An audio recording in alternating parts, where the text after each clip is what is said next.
Good evening. Welcome to Storytime with Jason. I'm Jason, and tonight, The Wolf and the Crane from Aesop's Fables. A wolf had been eating his dinner when suddenly a small bone in the meat stuck in his throat, and he couldn't swallow it. He soon felt terrible pain in his throat and ran up and down, groaning and seeking for something to relieve the pain. He tried to induce everyone he met to remove the bone.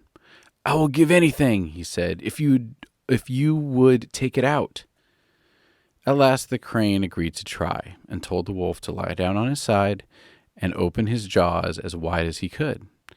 Then the crane put its long neck down the wolf's throat, and with its beak loosened the bone, till at last it got it out. "Will you kindly give me the reward you promised?" said the crane. The wolf grinned and showed his teeth and said, "Be content. You have put your head inside a wolf's mouth and taken it out again safely. That ought to be reward enough for you." The moral: gratitude and greed go not together.